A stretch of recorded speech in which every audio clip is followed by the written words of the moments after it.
Eu queria que você abrisse a sua Bíblia no Evangelho de Mateus, no capítulo 13. Eu acho que não tem ninguém que não goste de contar e de ouvir histórias. Não é verdade? No interior tem esse costume, né? Quando chega essa época do calor assim, né? Calor forte, a gente às vezes põe a cadeira para fora, na calçada, não é? E junta o vizinho com o vizinho, e aí você sabe o que vai acontecer, né? Vão contar os causos. E aí fica contando os causos, né? E aí a gente fica contando as histórias, lembrando as coisas, rindo e também aprendendo. Capítulo 13 do Evangelho de Mateus é quando Jesus conta uma série de histórias, uma série de parábolas, para que nós pudéssemos compreender o que significa o reino de Deus. Estava perto da crucificação, estava chegando o tempo dele morrer na cruz, e havia uma pergunta, uma questão que era pertinente, que estava no ar. O que é que vai acontecer ao reino que tem sido anunciado? E então Jesus responde a esta questão que estava latente na mente de todos os discípulos e na multidão, através de parábolas, através dessas histórias. Mas ele deixou bem claro para todos quantos estavam ouvindo, e especialmente os seus discípulos, que estas não eram quaisquer tipo de histórias, mas eram as parábolas, as histórias que revelavam os mistérios do reino dos céus. Segredos, verdades espirituais que só poderiam ser conhecidas e entendidas pela revelação divina e só poderiam ser apropriados pela fé. E é por isso que eu queria olhar para esse capítulo 13 do Evangelho de Mateus nessa noite, e que esses mistérios, e pedir a Deus, que esses mistérios que nos ajudam a entender o que é o reino de Deus, como ele funciona, e como nós nos apropriamos das bênçãos desse reino tremendo, que esse Senhor maravilhoso possa aplicar e revelar esses mistérios a cada um de nós nessa noite. Nós vamos fazer o seguinte: hoje você vai fazer um exercício, você vai deixar a Bíblia aberta em Mateus capítulo 13, e nós vamos ler alguns versículos, vamos acompanhando as histórias que Jesus contou. E à medida que a gente vai lendo essas histórias que são curtinhas, nós vamos entendendo uma nova verdade e um novo aspecto deste reino de Deus que Jesus queria que todos nós compreendêssemos. Diz assim a palavra de Deus no versículo 3, na segunda parte, até o verso 9. E eis que o semeador saiu a semear, e quando semeava, uma parte da semente caiu à beira do caminho, e vieram as aves e comeram. E outra parte caiu em lugares pedregosos, onde não havia muita terra, e logo nasceu, porque não tinha terra profunda. Mas saindo o sol, queimou-se, por não ter raiz, secou-se. E outra caiu entre espinhos, e os espinhos cresceram e a sufocaram. Mas outra caiu em boa terra, e dava fruto, uma a 100, outra a 60, e outra a 30 por um. Quem tem ouvidos, ouça. Oremos ao Senhor. Pai querido, nós vamos ler trechos do capítulo 13 de Mateus. E o teu filho Jesus, quando falou estas coisas, disse aos discípulos que eram mistérios do reino dos céus. E eu quero te pedir, ó Pai bendito, que o teu Espírito Santo esteja a trabalhar na nossa mente e no nosso coração, de tal maneira que estes mistérios tremendos, maravilhosos do Senhor sejam revelados para nós. E que nós possamos não somente entendê-los, compreendê-los, mas que nós possamos nos apropriar das bênçãos dessas verdades. Olha para cada um de nós aqui, Senhor. Eu quero confessar diante dos meus irmãos a minha incompetência de fazer qualquer coisa. Se o teu Espírito não fizer diferença nesse lugar, de nada vale, Senhor, esse ajuntamento. E nós te pedimos em nome de Jesus, manifesta a tua glória e o teu poder entre nós. Nós oramos no nome de Cristo. Amém. O primeiro mistério que o Senhor Jesus revelou, explicando inclusive essa parábola, é que o reino de Deus começa com a palavra recebida no coração. O reino de Deus tem um start, um momento em que ele começa na vida da gente. Uma vez perguntaram para o Senhor Jesus onde estava o reino. Jesus respondeu lá no Evangelho de Lucas dizendo que estava bem perto, no coração das pessoas. Sabe onde é que começa o reino de Deus? Às vezes a gente imagina que o reino de Deus está em algum lugar do espaço sideral. E a gente olha para as estrelas e fica a pensar, será que é aqui, será que é acolá? Eu quero dizer para você que o reino de Deus é um reino espiritual. E ele começa no coração daqueles que recebem a palavra do Senhor. E essa foi a primeira verdade. O primeiro mistério revelado.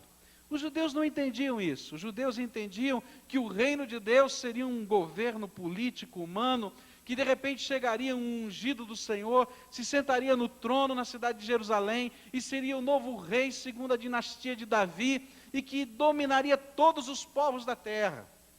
E naqueles dias em que Jesus estava na terra, eram os romanos que dominavam, e eles estavam a pensar, quando o reino de Deus vem? Quando o reino de Deus virá? Nós estamos aguardando. E Jesus disse, olha, está bem perto, mais perto do que você pode imaginar. Ele pode se instalar no seu coração. E essa é a primeira verdade, ensinada nessa parábola, da palavra de Deus que está sendo semeada, e aí começa o reino.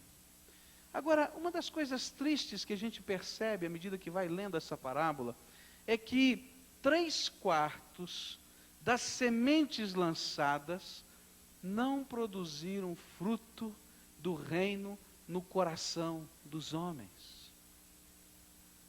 A gente vai lendo a parábola, diz que uma caiu à beira do caminho, não é isso? Outra caiu solo pedregoso, outra caiu entre os espinhos, e uma caiu na terra fértil e boa. E a gente fica pensando, mas por que isso? Fica claro, lendo a parábola, que o problema não era o poder do reino que estava contido na semente, na palavra que estava sendo evangelizada, mas o problema estava em quem ouvia. Em quem ouvia.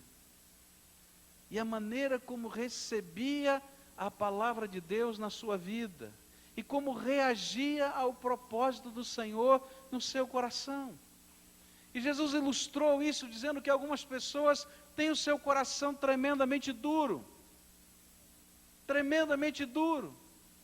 E lá o livro de Efésios vai dizer que existem duas coisas que endurecem o nosso coração. A primeira delas é a ignorância. A ignorância das coisas de Deus endurece e cega a nossa visão. Você já percebeu que às vezes uma pessoa que não tem muito conhecimento, tem muita dificuldade de acreditar na verdade?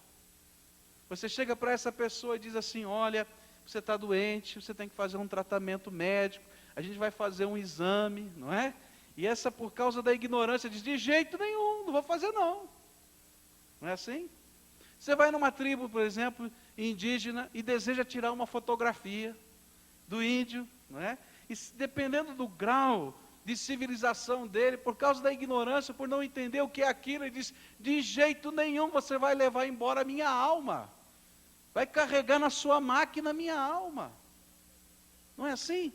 A ignorância cega, e tem muita gente tão ignorante, perdão da palavra, mas tão ignorante das coisas de Deus, que quando as coisas de Deus são reveladas, e quando a verdade de Deus é anunciada, e quando a palavra de Deus nos apresenta os valores do reino, as bênçãos do reino, a eternidade, algumas pessoas olham com tanto ceticismo, porque existe uma cegueira de ignorância. Coração duro. Mas a palavra de Deus vai dizer que o coração duro também vem de uma obstinação. daquele que não quer se render de jeito nenhum, daquele que não quer se humilhar diante do Salvador, daquele que não quer deixar Deus fazer a obra dele na sua vida. Um quarto da semente caiu nesse tipo de coração e não produziu fruto. E apesar do reino de Deus, a bênção maior que Deus pode nos dar é fazer herdeiros, fazer de nós herdeiros do seu reino, está à nossa disposição.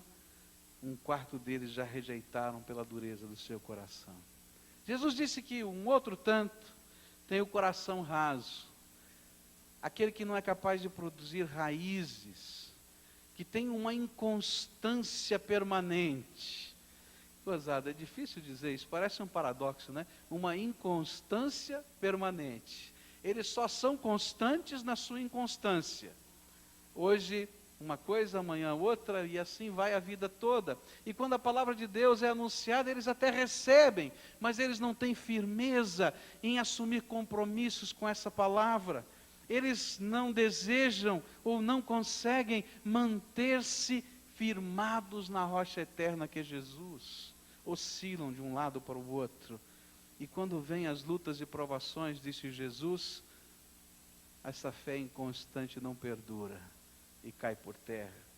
Outros têm o coração cheio.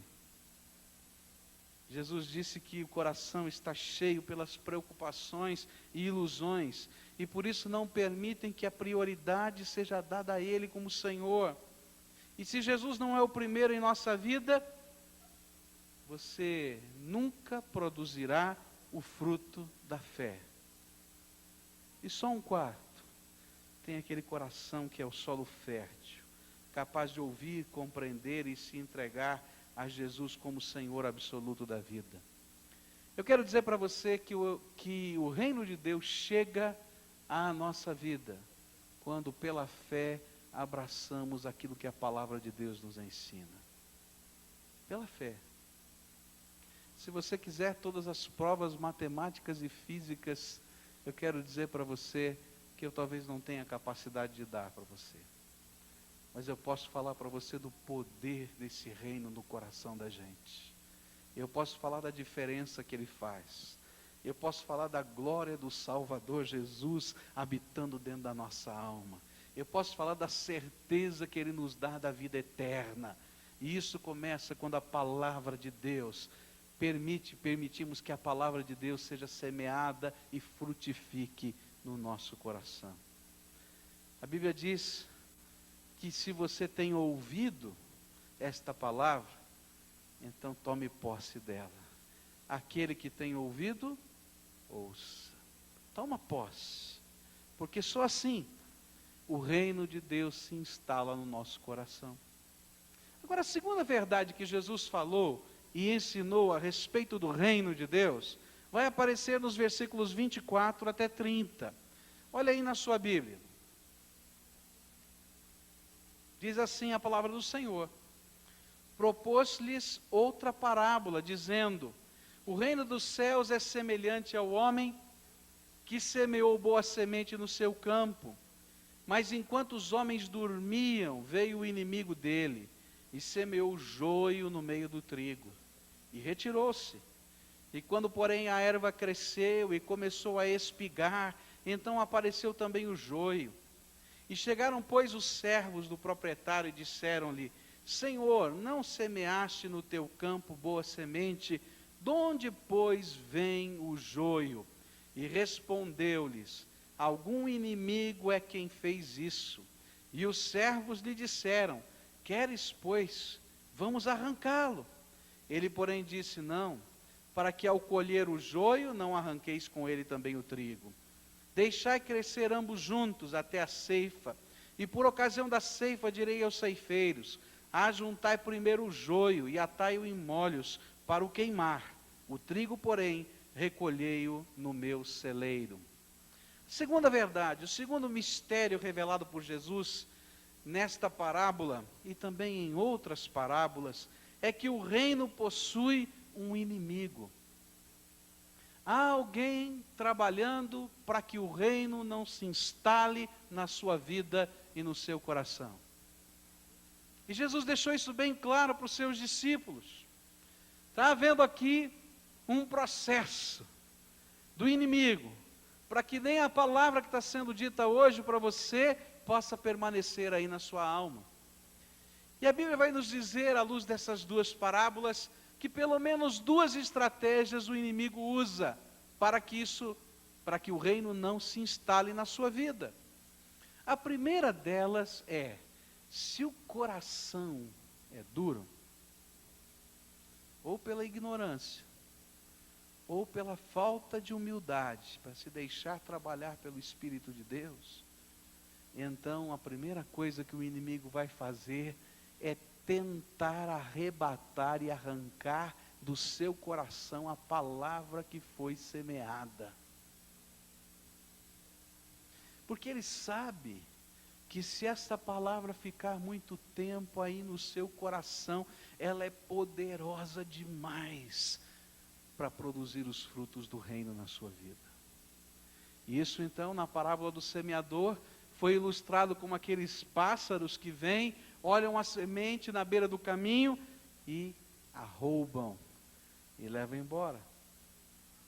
Eu me lembro que na Índia eu não conhecia esse animal, eu já tinha lido a respeito dele, mas eu nunca tinha visto como ele trabalha. Sabe o corvo? O corvo não é urubu, é um pássaro preto, de bico preto. E esse tipo de pássaro tem muito lá na Índia. E quando vai chegando o entardecer, ou então bem cedo de manhã, você tem que trancar todas as janelas da sua casa, apesar do calor que vai fazendo. Você tem que trancar todas as janelas, fechar todas as portas, porque esse bicho é ladrão. Ele come de tudo, ele come qualquer coisa, não tem problema. Ele vê comida, ele entra pela janela que você nem percebe e leva o que tem na mesa. Carrega no bico e sai voando pela janela. Você não tem tempo nem de correr atrás. E eles ficam às vezes lá no quintal da casa, só observando. Quando você dá as costas, ele passou e levou embora. E à medida que eu estava estudando esse texto, eu lembrei assim, olha, Satanás é assim. É como o corvo, ele fica olhando para você. E a palavra de Deus está sendo semeada no teu coração. Está sendo trabalhada na tua vida. E de repente ele arma uma estratégia para roubar a semente de Deus da sua alma. Essa semana eu conversei com uma pessoa que me contou uma coisa tão tremenda. Uma pessoa que está buscando ao Senhor, que está buscando de todo o coração, tem um problema com drogas, com vício, não é? E ouviu a palavra de Deus, guardou essa palavra no coração, estava tão alegre, tão animado, mas no outro dia, numa noite ouviu, no outro dia, 7 horas da manhã, toca o telefone. Eram amigos, 7 horas da manhã. E ele disse para mim assim, olha, eu nunca ganhei droga de graça. Sempre tive que pagar. Mas às 7 horas da manhã me ofereceram, um traficante me oferecendo de graça. Sabe o que é isso? É o inimigo que está lutando contra o reino de Deus na tua vida. Mas isso não acontece só com ele, não. Acontece com você, comigo, com todos nós. Porque ele é o inimigo desse reino. Ele não quer que esse reino seja instalado no teu coração. E então ele arma um cenário tremendo para que aquelas coisas da graça de Deus que têm sido semeadas e que você precisa, que a tua alma diz, eu tenho necessidade, você não abrace. Porque você não tem mãos para abraçar. Porque ele vai colocando tantas coisas ali nas suas mãos para que não sobre nenhum dedinho para você segurar aquela semente de Deus na tua vida. Quero dizer que isso está acontecendo agora. Está havendo uma grande batalha espiritual. A palavra de Deus está sendo anunciada. Essa palavra é poderosa para salvar. Essa palavra é poderosa para transformar. Essa palavra é poderosa para dar vida eterna. Essa palavra é poderosa para restaurar pessoas. E Deus quer fazer isso no coração de cada um aqui. Mas nesse mesmo instante tem um inimigo trabalhando para roubar essa semente que está sendo lançada no teu coração. Mas a Bíblia diz que tem uma segunda coisa que esse inimigo faz. Ele não somente rouba. Quando ele não consegue roubar, sabe o que ele tenta fazer? ele tenta sabotar a sua fé. Não conseguiu roubar. Então eu quero dizer para você qual é a próxima estratégia. Ele vai tentar sabotar a sua fé. E a Bíblia então nos diz dessa parábola da sementeira do joio. Isso é sabotagem pura, não é? Você está semeando um campo, está esperando uma grande produção de trigo, e de noite chega o inimigo e semeia a erva daninha. Ele está lá para sabotar o projeto de Deus na tua vida. E sabe como é que ele faz isso? Ele faz semeando falsos cristãos. Sabe por quê?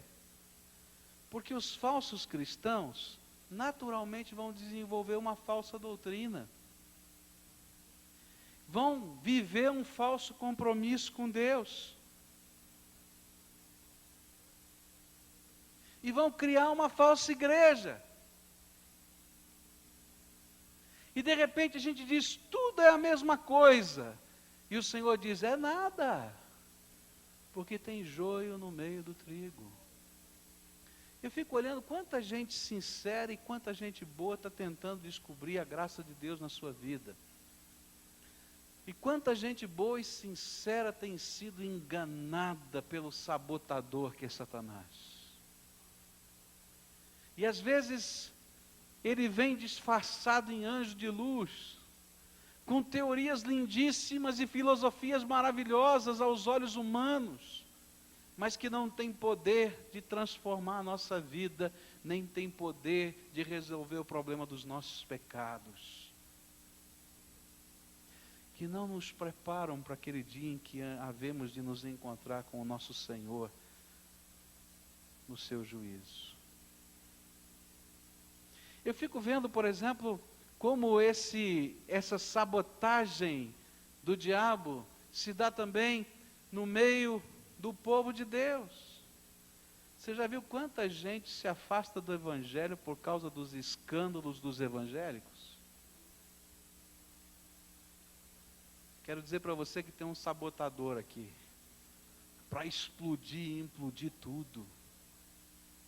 Porque ele sabe que esses escândalos vão produzir engano, desilusão e queda.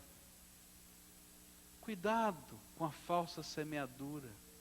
E é por isso que esta parábola nos ensina a não ficar prestando atenção no joio. Lembra na hora que os trabalhadores dizem assim, né? Podemos ir lá cortar tudo? Ele diz, negativo. Não, vão crescer juntos até aquele dia em que os anjos de Deus vão separar, porque você não sabe exatamente quem é quem.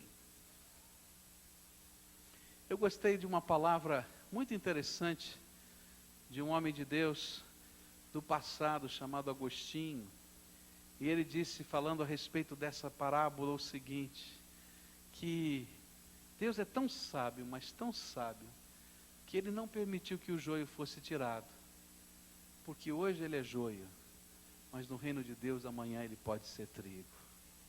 Você pensou que coisa tremenda?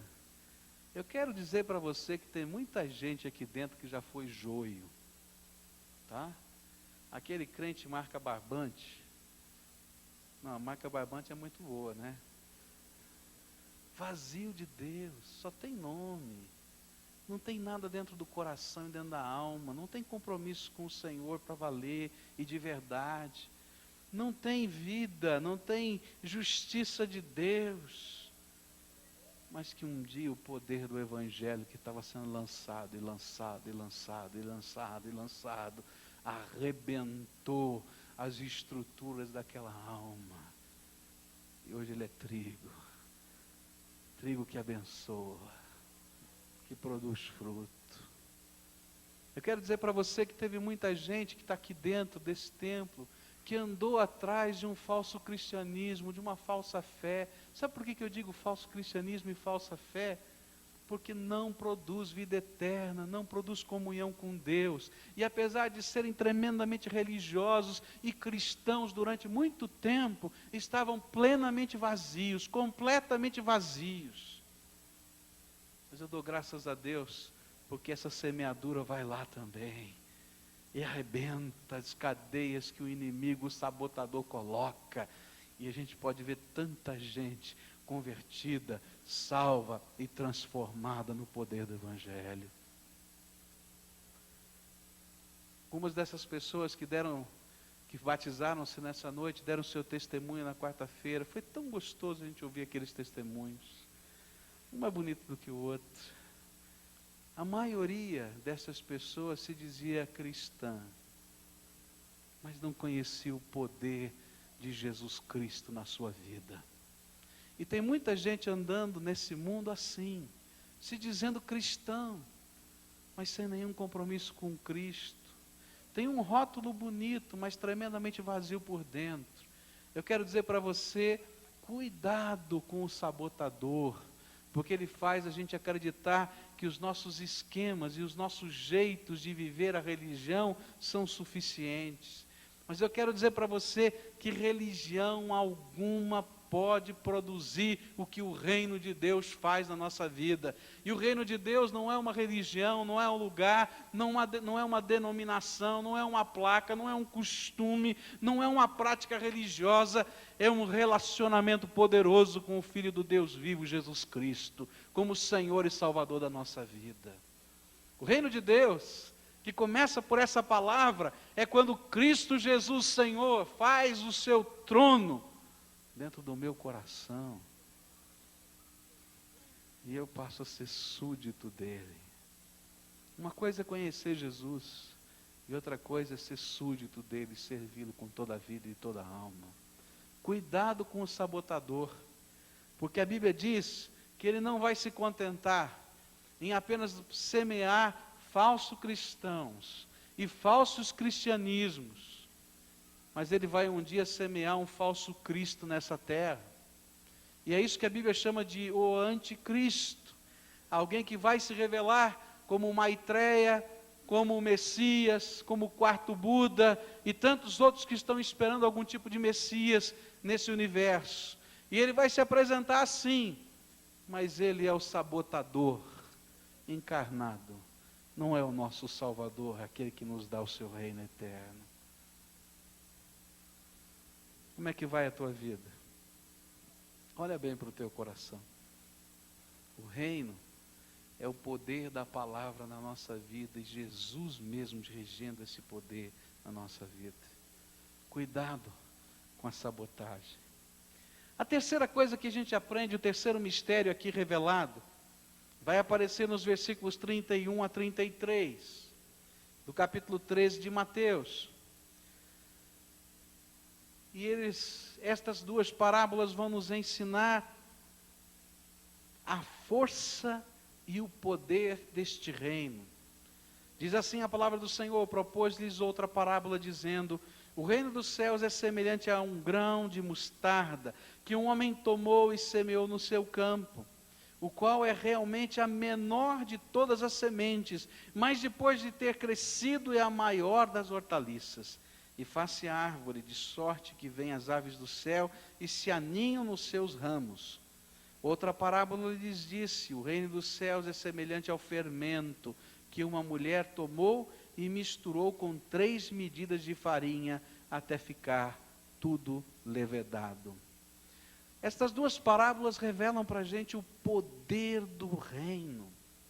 Isso está revelado no contraste. O contraste é: o menor produz o maior. Um pouco de fermento pode levedar toda a massa. Menor, maior, pouco, todo. E sabe o que Jesus queria ensinar? É que uma fé tão pequenina, em outro lugar Jesus disse, do tamanho de um grão de mostarda, insignificante. Tem uma irmãzinha aqui na igreja que tem um colarzinho, um pendente, e nesse colarzinho tem um grão de mostarda. Outro dia ela veio me mostrar: olha aqui, pastor, isso aqui é um grão de mostarda. É do tamanho de uma cabecinha de alfinete. Pequenininha, uma fé assim, quando guardada no coração, como real compromisso com Jesus, pode não somente transformar por completo a nossa vida, como também nos fazer pessoas que podem abençoar os outros ao nosso redor. Esse é o poder do Evangelho. Você olha para uma pessoa e diz, olha, não dá, não tem jeito. Mas de repente a gente vê o que Jesus faz nessa vida, e como Jesus começa a transformar, e aquela pessoa complicada, enrolada, arrebentada, estourada, passa a ser aquele que agora está abençoando, consolando e fortalecendo. Só Jesus faz isso. Não tem outro jeito. Às vezes quando nós anunciamos a palavra de Deus, algumas pessoas ficam a pensar, será possível mesmo que algo tão simples quanto se entregar a Jesus pela fé e deixá-lo ser o Senhor absoluto da vida, possa transformar e salvar uma vida? Será que isso não é mais uma utopia de um pregador? Será que não é mais um sonho que não dá para acontecer? Mas eu dou graças a Deus, porque muita gente que está aqui nesse auditório poderia se levantar aqui e dizer, não é sonho, aconteceu na minha vida. E dizer, olha, Jesus é poderoso para fazer muito mais do que você pensa. A obra da salvação é surpreendente, o poder do reino de Deus é tremendo.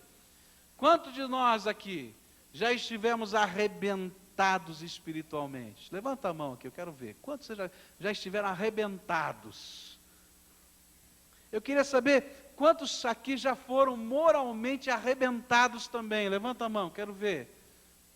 Isso. Alguns que tiveram problemas grandes, tremendos dentro da sua família. Levanta a mão, quero ver. Quantos se achavam sem qualquer esperança? Levanta a mão, quero ver aqui.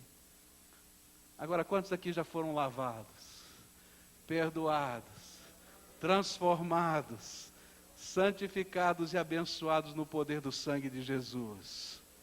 Não é utopia não, viu gente? Você tem o testemunho de centenas de pessoas aqui. Jesus é poderoso para fazer muito mais abundantemente além daquilo que pedimos ou pensamos. E sabe, esse é o poder do Evangelho. Eu não sou nada, eu não consigo nada, eu não tenho nada, eu não posso nada.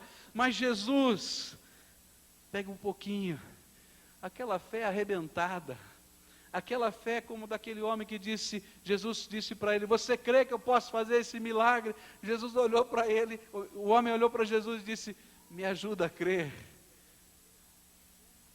Essa talvez fosse menor que um grãozinho de mostarda, né? E sabe o que Jesus fez? Eu vou ajudar. É assim. A gente vai e diz, Senhor Jesus, tenha misericórdia da minha vida. Senhor Jesus, eu sou arrebentado que precisa ser transformado. E o poder do Evangelho entra dentro da gente. E sabe, aquele pouquinho da graça de Deus que está sendo semeado dentro de nós, é como fermento. Você põe um pouquinho de fermento, não é? E deixa a massa descansar no tempo e nas condições apropriadas, não é assim? O que acontece com a massa? Cresce. Fermento é um negócio tão interessante. Uma vez eu fui visitar uma pessoa e essa pessoa queria fazer um bolo. Falei, pastor, vou fazer um bolo. E a pessoa estava com pressa. E ela pôs um pouquinho mais de fermento para ver se crescia mais rápido. Você pode imaginar o que aconteceu? O bolo foi para o forno e de repente a gente começou a sentir um cheiro diferente. Porque aquela forma começou a transbordar.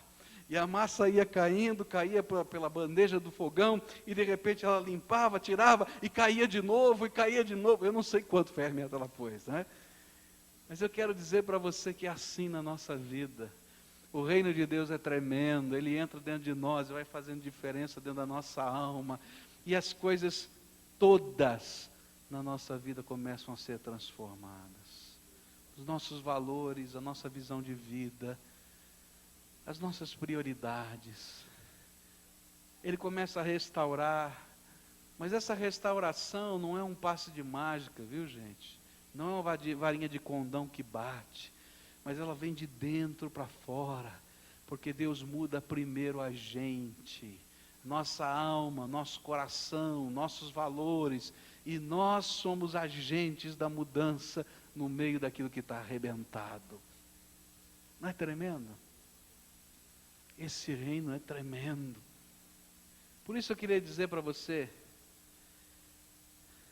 que ainda que a sua vida esteja toda arrebentada, ainda que as pessoas olhem para você e dizem, para você não tem jeito, eu quero dizer para você que Jesus está olhando para você com outros olhos.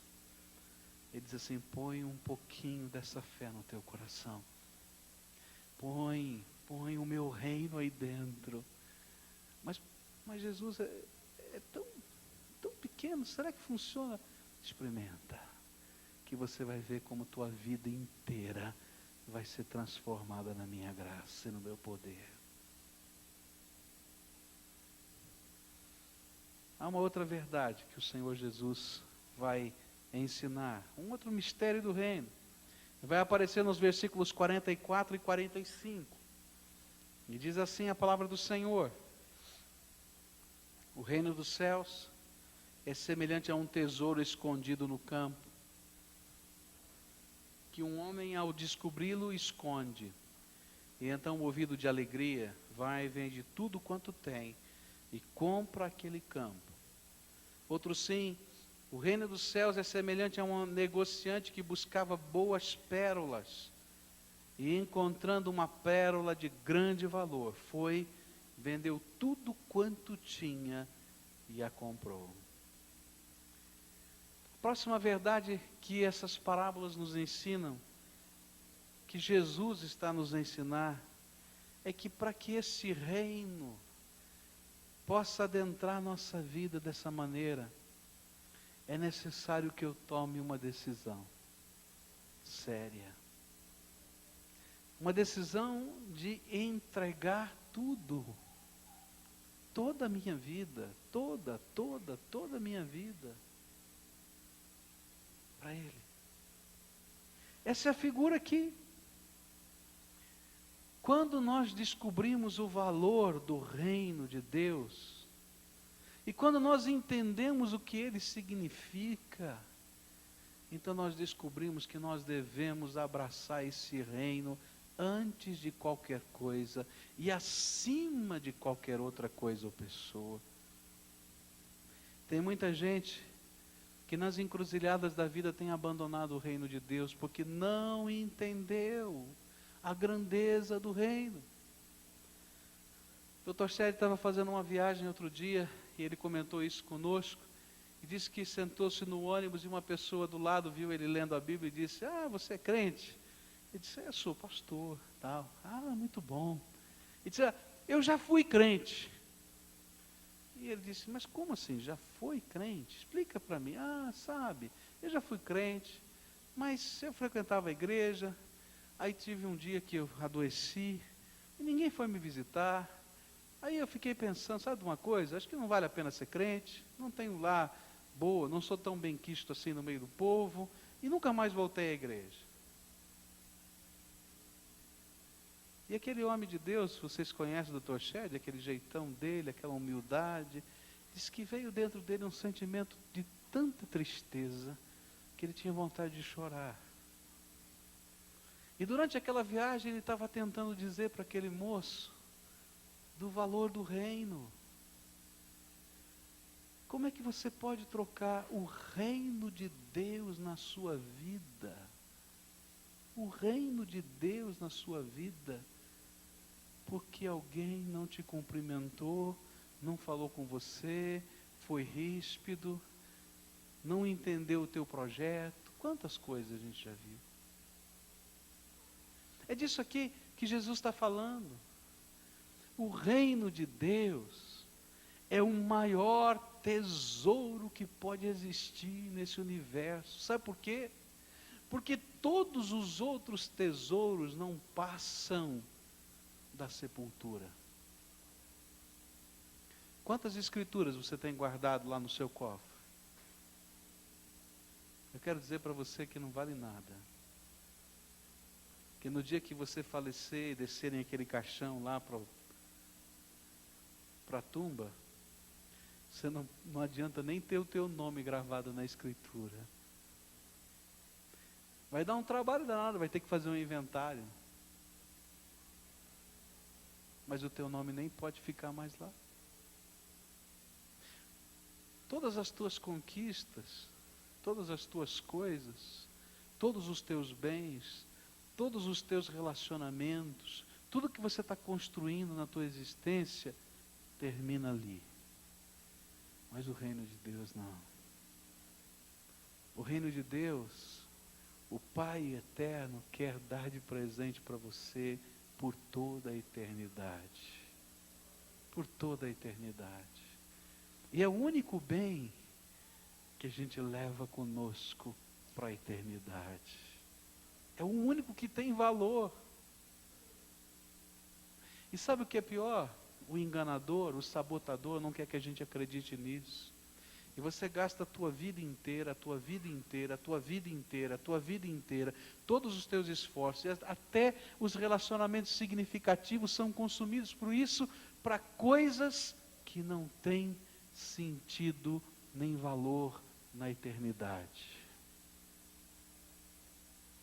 Jesus está dizendo que quando a gente descobre o valor do reino de Deus, a grandeza desse reino, a bênção desse reino, o poder desse reino, eu quero colocar esse Senhor do reino em primeiro lugar na minha vida. E essa é a maior de todas as decisões. Senhor Jesus, tu has de ser o primeiro. Eu quero dizer para você que colocar o Senhor Jesus em primeiro lugar vai exigir de nós decisões seríssimas.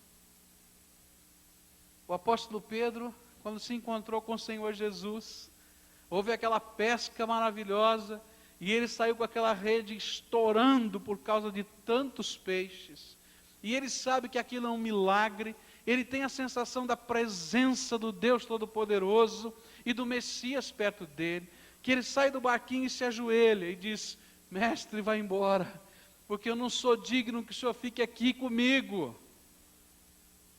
E Jesus olha bem para aquele homem e diz assim: Pedro, você é que vai embora agora. Larga tudo o que você tem aí, vem e segue-me, porque eu quero fazer de você pescador de homens daqui para frente. Gente, que decisão. Não é sério? Não é tremendo? Mas quando a gente descobre quem está falando conosco, que reino é esse, o reino dos céus, você vai fazer como Pedro, Tiago e João, que deixaram as redes ali, os peixes também, e seguiram o Senhor. Eu lembro do profeta Eliseu. O profeta Eliseu tinha um projeto. Ele queria que o poder de Deus estivesse na vida dele, e que fosse maior do que o poder que Deus tinha derramado sobre a vida de Elias, outro profeta. E chega o homem de Deus para ele e diz: você vem para me seguir? Ele diz: eu vou, mas eu quero isso que aconteça na minha vida. Ele diz: olha, se você puder ver o dia que o Senhor me arrebatar, então o Senhor assim fará com você. Agora vem e segue-me. E gente, era uma coisa séria. E tem um trecho da palavra de Deus que sempre me impressionou. Quando Eliseu volta para o seu campo, pega os bois do arado, pega o arado, e com o arado ele faz uma fogueira, e com os bois do arado, ele faz um sacrifício ao Senhor, de louvor e adoração, convida todos os seus amigos para comerem daquele churrasco, e diz: agora eu vou seguir o caminho de Deus como profeta. Eu acho tão bonito porque naquele momento Eliseu queimou todas as pontes de retorno, não tinha volta. Ou ele ia andar com o Senhor e seguir tão de perto o profeta Elias, para não perder um segundo, para que no momento em que o Senhor o arrebatasse, ele visse, ou ele não tinha mais nada. E esse é o sentimento desta parábola. Quando você descobre aquele campo que tem o tesouro, todos os outros tesouros vão ser vendidos para que esse tesouro seja comprado.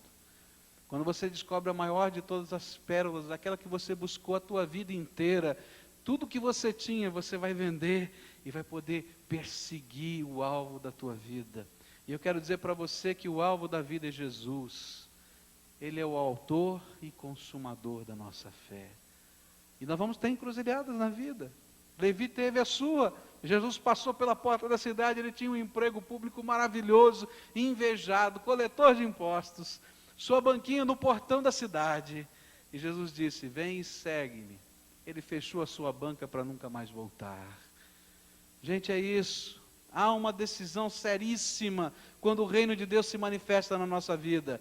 É andar com Jesus do jeito dele, para a glória dele e por toda a eternidade. Não tem volta. Não tem volta. Não tem volta. E vou dizer o seguinte: se você deixar a pontinha da volta, você não vai com ele. A Bíblia diz que aquele que está arando, não é? E olha para trás, não produz nada. A linha vai sair torta. Pode entender? Você lá está com um arado aquele antigo, né? Que vai o boi na frente, ou vai o cavalo na frente, e você está aqui seguindo e colocando na linha. Agora olha para trás, o que é que vai acontecer? O arado vai para o outro lado. E tem muito crente que não entendeu ainda esta parábola. Ou você coloca tudo no seu relacionamento com Jesus, e Ele é Senhor de todas as áreas da tua vida, ou você não tem nada. Ou você deixa Jesus ser o dono de tudo, ou você não tem nada. Ou Jesus é o Senhor de todos os quartos do seu coração, ou Ele não é Senhor de nada. Essa é a palavra a respeito do reino. E termino com a última parábola. Disse o Senhor Jesus nos versículos 47 a 50. Igualmente, o reino dos céus é semelhante a uma rede lançada ao mar, e que apanhou toda espécie de peixes. E quando cheia, puxaram-na para a praia, e sentando-se, puseram os bons em cestos, e os ruins, porém, lançaram fora. E assim será no fim do mundo. Sairão os anjos, e separarão os maus dentre os justos, e lançá-los-ão na fornalha de fogo, e ali haverá choro e ranger de dentes. Eu quero dizer para você que o reino de Deus começa com a palavra semeada no nosso coração. Mas eu quero dizer para você que ele termina. Que ele termina na consumação de todas as coisas. O que a Bíblia nos ensina é que vai haver um dia em que Deus vai desligar o canal da oportunidade. Essa é a palavra de Deus, não é minha. A palavra de Deus diz e garante que vai chegar um dia em que todos os homens vão ter que se apresentar diante do justo juiz. A palavra de Deus diz que enquanto isso não acontece, nós, trigo e joio, sejamos nós quem sejamos, andamos juntos aqui por essa terra. A Bíblia diz que não importa quem sejamos, peixes bons, comíveis e coisas que não prestam, que nós não comemos, a rede do reino de Deus está puxando, está arrastando, está vindo tudo. Sabe aquelas redes de malha fina? Arrasta tudo, não pega, não fica nada de fora. Mas um dia tudo e todos vão ter que se apresentar diante do Senhor eterno, o dono do reino. E naquele dia, os seus anjos vão fazer separação e diferença, porque ele já conhece tudo. A gente fica pensando no dia do juízo, né? O juízo de Deus está acontecendo hoje. O juízo de Deus já aconteceu ontem, porque Ele conhece todas as coisas na minha vida e na tua vida. E se o reino de Deus não tiver semeado no teu coração, meu querido, e se você não fizer parte desse reino, produzindo os frutos da graça, que só Jesus pode fazer, o juízo já está feito. Só os anjos precisam separar, esse para cá, esse para lá, esse para cá, esse para lá. E a Bíblia diz que o reino vai se consumar, e naquele dia da separação, o joio vai ser atado em feixes, e a figura é lançada ao fogo. E nesse contexto, dessa última parábola, Jesus está dizendo que aqueles peixes que não prestam, que foram separados, também serão atados e lançados ao fogo. E Jesus diz assim, que o inferno existe. Tem muita gente que chega nesse ponto da palavra de Deus, ih, pastor, só acredita nessas coisas. Eu quero dizer para você que eu creio no reino que Jesus Cristo anunciou. Eu não encontro alguém com maior autoridade para me explicar o que é o reino de Deus do que Jesus. Não importa qual o vidente, não importa qual o mago, qual o guru, não tem ninguém com maior autoridade para falar do reino de Deus do que Jesus. E ele me disse que existe um inferno. E ele disse que naquele dia nós vamos ser julgados. E sabe qual é a base do julgamento?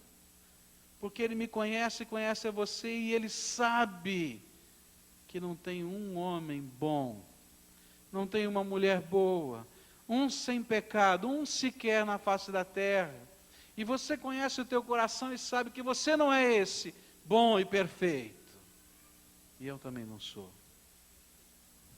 É por isso que a palavra de Deus e Cristo Jesus no meu coração são a única oportunidade para que esse reino se instale dentro de mim, e não a minha justiça, não a minha força. E eu quero terminar essa mensagem dizendo para você que esse dia está acontecendo.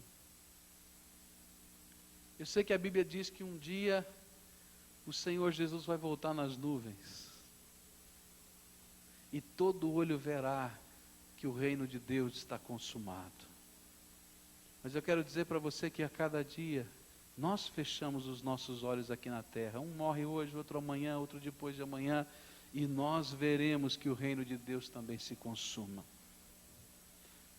E que não tem jeito, que isso é coisa séria, e que nós vamos ter que tomar decisões importantes, porque de uma maneira ou de outra, o reino de Deus vai se consumar para nós. Se você é trigo de Deus, produzido pela semente boa da palavra que frutificou no teu coração, não adulterada pelo sabotador que é o inimigo, então eu quero dizer para você que esse dia vai ser um dia de glória, de sorriso, de alegria, de festa, porque toda a promessa dessas escrituras vai se cumprir e vai ser entregue para você. Mas quero dizer para você que se o teu coração tem sido duro, se você anda cocheando entre dois senhores, se você tem permitido o inimigo roubar a semente de Deus do teu coração, ou sabotar a sua fé, se você não entendeu ainda o valor grandioso, inestimável da bênção da salvação, se ainda não valorizou aquilo que Deus tem para a tua vida, quero dizer que esse vai ser o dia mais infeliz e triste, porque a Bíblia diz que esse dia não tem fim. Que coisa tremenda, porque Deus naquele dia vai ser o justo juiz, separando e lançando. A Bíblia diz, palavras duras, afastai-vos de mim, malditos, para o fogo eterno. Não sou eu que falo não, está aqui. Agora sabe o que mais me entristece? É que naquele dia, muitos vão lembrar de um dia como hoje, como ontem, como há um mês atrás, como há 10 anos atrás, porque Jesus não parou durante toda a tua existência de dizer para você que você é filho amado, que Ele quer transformar a tua vida e que Ele quer implantar o reino dEle com tudo que Ele tem. Eu acho que aquilo vai ser a coisa mais difícil e dura. A gente olhar para trás e dizer, Senhor Jesus, como eu não pude entender essas coisas. E hoje queria convidar você a tomar a decisão mais importante da tua vida. Não vou dizer para você que não seja mais custosa, porque essa é a pérola de grande valor. E o custo é a entrega total, a nossa vida inteira na mão do Senhor Jesus, para Ele fazer o que Ele quiser conosco. Mas eu quero dizer para você que esse vai ser o investimento mais tremendo da tua história. Porque o Senhor da glória vai entrar aí para fazer diferença na tua vida. Por isso eu queria convidar você, a quem o Espírito Santo está falando nessa noite. Você sabe que Deus está falando aqui. Você pode sentir a presença dEle no teu coração. Você sabe que Ele está tocando aí na tua alma. A você fazer uma entrega tremenda hoje. Hoje muitas pessoas vieram aqui trazendo uma oferta lá para o lençol ou para alguma coisa na igreja. Mas eu quero dizer para você que é muito maior, é muito mais custoso. Isso aqui é fácil de fazer, que não envolve a nossa vida. Mas eu quero convidar você a fazer a maior de todas as entregas. A dizer para Jesus que você é um pecador, que você precisa do perdão dEle, que você precisa da misericórdia dEle, que você precisa que o reino dEle transforme você por inteiro, que você quer aprender a andar com Ele por toda a vida e por toda a eternidade. E por isso, a oferta é você. É você. E eu queria desafiar você a entregar a tua vida, com casca e tudo.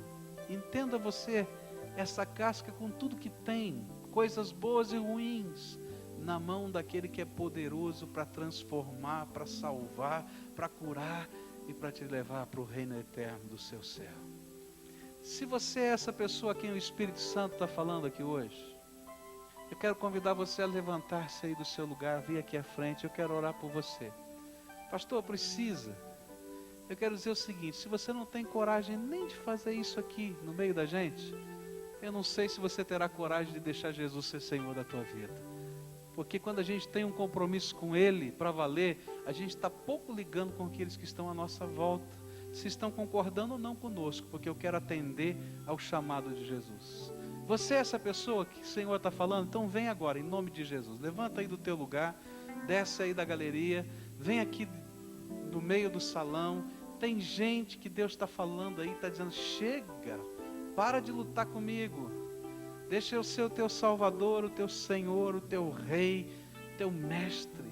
Deixa Ele fazer a obra dEle na tua vida. Vem arrebentado mesmo, porque se você tentar consertar, você vai quebrar mais ainda. Só as mãos dEle são poderosas para fazer esse acerto todo. E a gente precisa de Jesus. Você é essa pessoa? Então levanta agora em nome de Jesus. E se tiver alguém aqui amarrado por Satanás, impedido pelo sabotador, eu quero dizer para o sabotador em nome de Jesus que está repreendido. E quem está amarrado é você, sabotador. Porque cada um aqui tem liberdade em nome de Jesus para tomar a sua decisão nessa noite. Você é essa pessoa? Então vem agora em nome de Jesus. Vem para firmar compromisso, para fazer entrega, para dizer que você precisa dEle e que não tem jeito, vai ser do jeito dEle. Chega de dizer para Ele como você quer que Ele faça. Você vai dizer, agora vai ser do jeito que o Senhor quer, do jeito que o Senhor deseja que seja feito na minha vida. Tem povo de Deus aqui, o Espírito Santo está falando que tem. Então vem agora, em nome de Jesus, pode vir. Vem, em nome de Jesus. Eu sei que tem povo de Deus aqui. Hoje é dia de colheita no céu. Hoje é dia do Senhor fazer coisas tremendas aqui nesse lugar. Então quem é? Vem agora, em nome de Jesus, pode vir. Porque eu sei que Deus está fazendo coisas tremendas aqui hoje. Pode vir. Hoje é seu dia. É o meu dia. É o dia de todos quantos ouvem a voz do Senhor no seu coração. Está ouvindo a voz do Senhor no teu coração? Então vem. Em nome de Jesus. Em nome de Jesus. Eu posso procurar eternamente, mas ninguém é como o Senhor.